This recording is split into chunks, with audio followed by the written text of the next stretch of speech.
morning and thank you for being here today. I am Alan Johnson and I serve as Lieutenant over the GPD Traffic Division, which includes our collision reconstruction team. This morning I'm going to release the findings of the September 18th collision on North Pleasantburg Drive that left a 13-year-old student with life-threatening injuries. At the end of these remarks, I'll also provide an update on the child's condition and prognosis. I'll begin with a brief overview of the events leading up to the collision. I'll highlight GPD's initial response to the collision scene, our preliminary information gathering, and the investigation by the Traffic Reconstruction Unit. This led to the department determining a 56-year-old man from Taylor's was the primary aggressor in this road rage incident. On the morning of September 18, 2019, at approximately 7 o'clock a.m., the GPD Communications Center received several 911 calls regarding a vehicle collision with injuries at North Pleasantburg Drive and Mallory Street. The Greenville City Fire Department, Greenville County EMS, and Greenville Police Department units were immediately dispatched to the scene. Greenville City Fire Department personnel were the first units to arrive and began rendering aid to the driver of the 2003 Chrysler PT Cruiser and the 13-year-old victim who was laying on the road unresponsive. A Good Samaritan started rendering life-saving measures to the child before first responders arrived. It is hard to know what may have happened and this individual not jumped in for the child's sake. But I'll take this opportunity to acknowledge and thank that person who cared enough to stop and help. It made an enormous difference. At approximately 7:06 a.m., the first Greenville Police units arrived on scene. Due to the serious nature of the injuries, our collision reconstruction team responded to the scene to begin their investigation. The team quickly learned that the PT Cruiser, driven by 56-year-old Norman Earl Gardner Jr., and another vehicle, reportedly a silver sedan, appeared to have been involved in some type of road rage incident just prior to the vehicle collision. These aggressive actions contributed to Mr. Gardner losing control of his vehicle and crossing two southbound lanes of traffic on North Pleasantburg Drive. Mr. Gardner's vehicle then struck the curb, causing it to go onto the sidewalk, striking the 13-year-old victim. Mr. Gardner's vehicle then continued across the sidewalk and hit a telephone pole, snapping it in half. The PT Cruiser came to a final rest a short distance away on North Pleasantburg Drive, just before Mallory Street.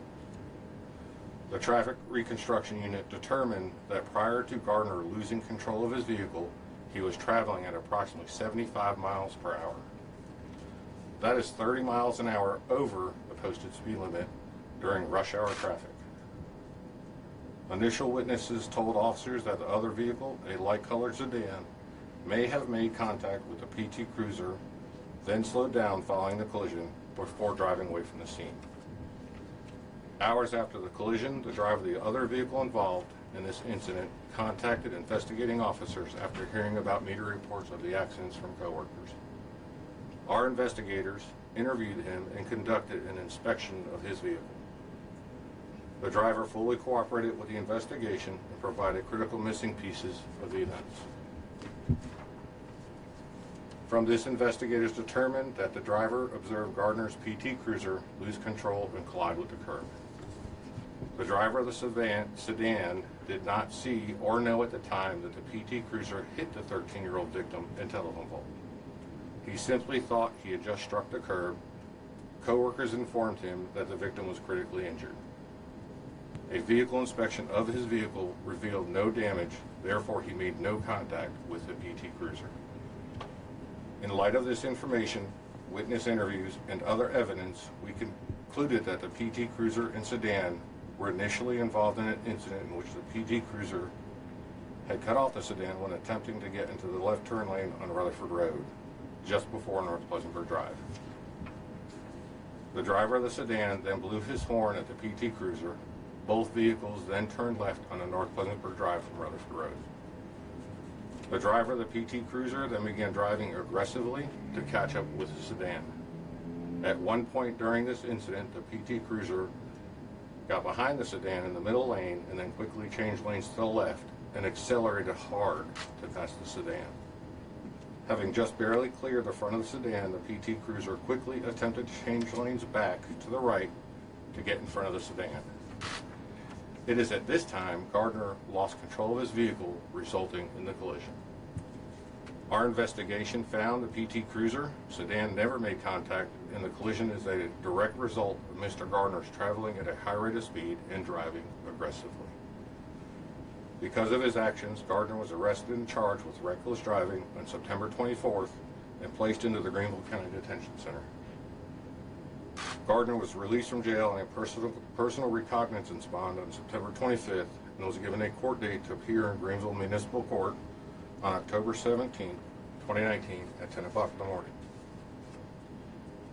Our investigation into this collision is complete, and our thoughts continue to remain with the victim and his family. At this time, I'll provide an update on the victim, 13-year-old Wilfred Hallens, who suffered critical injuries. We spoke to his family, and they permitted us to share some details, which include an injury to his brain to include bleeding, broken back, pelvis, wrist, and both kneecaps. He also sustained multiple fractured bones in his neck and has cracked ribs. There is no estimated time frame as to when he will be discharged, but doctors say Wilfred's recovery time is expected to be at least 1 year. At this time, I'll take some questions. Is he still in critical or is he in stable condition? From our understanding, he's still in critical condition.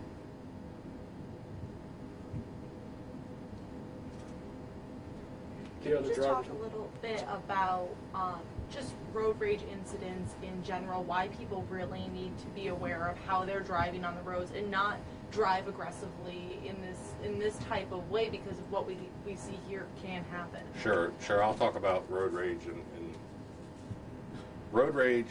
If you're in a situation where you've been cut off accidentally by somebody, and you start to feel your temper flare and you start to get mad, the best advice we can give is pull off to the side of the road, take a deep breath, calm down. After you've calmed down, then get back on the road and continue to drive. If you don't, and you get into a rage situation where something like this can happen, or worse, you can kill somebody. So we just ask that you kind of think about that while you're driving. There's a lot of cars on the road, so we just got to be patient. And you guys find that the driver of the light color sedan didn't do anything wrong? From our investigation, as I read here, I mean, there was no damage to his vehicle, and he didn't violate any laws at all. That's correct. Is there something that that person can do to maybe release the tension of a road rage incident, or is I'm sorry, which person are you referring to? The person in the light color sedan. Should that person maybe pull over or see? If you notice somebody who's in a road rage and it's targeted at you, the best advice we can give you is try and pull off the road in a safe spot.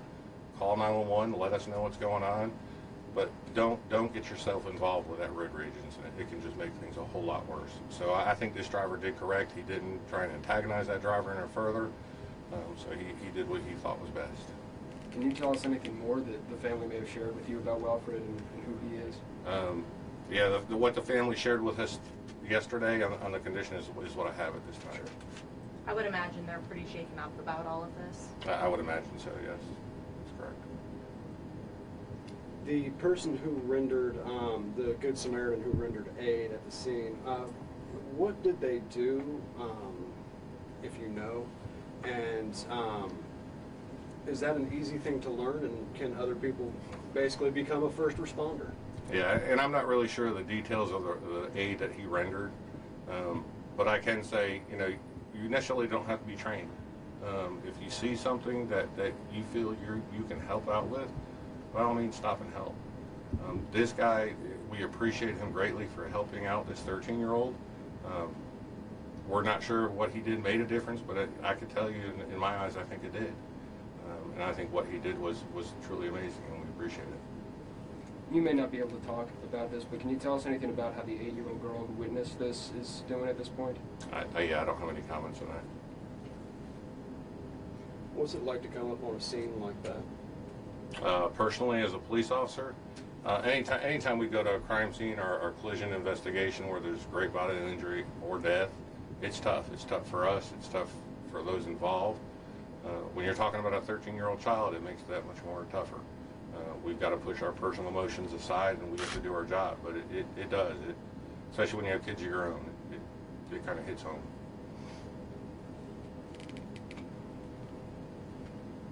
When it comes to speed, 30 miles per hour over, with that included, just how dangerous is it to go that fast on It's the road? extremely dangerous. You're talking a 6-lane highway where the speed limit's 45 during rush hour traffic, and the amount of traffic that travels along that roadway every day, it's extremely dangerous. And as you can see, what his actions caused him to lose control of his car and unfortunately injure a 13-year-old child.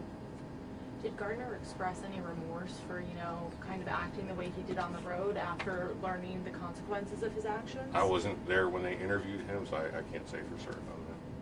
Can you clarify again? So the road rage started at Rutherford, and you said he crossed 2 lanes? Yeah, the So incident... they're headed the same way, like this is where the incident Right, the is. incident initially started at Rutherford Road, just before Pleasantburg Drive, and then as they turned left onto Pleasantburg Drive going south, if you would, towards Wade Hampton.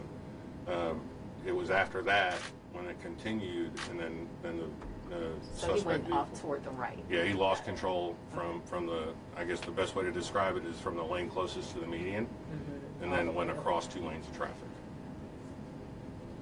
Guys, we got time for a couple more questions again. Was Garner injured at all in this? He sustained minor injuries. Are you aware of any past charges or serious traffic charges against him? His driving record was clear when we looked at it. All right, guys, we thank you very much. Do we have a mugshot of Gardner? Yes, I'm going to share that out with you guys. Okay, thank you. And can we get you real quick just to say and spell your name for us and give us your position? Sure. It's Lieutenant Allen, A-L-A-N, Johnson, J-O-H-N-S-O-N, and I'm the lieutenant over our traffic division.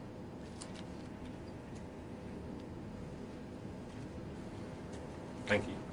Thank you. Thanks.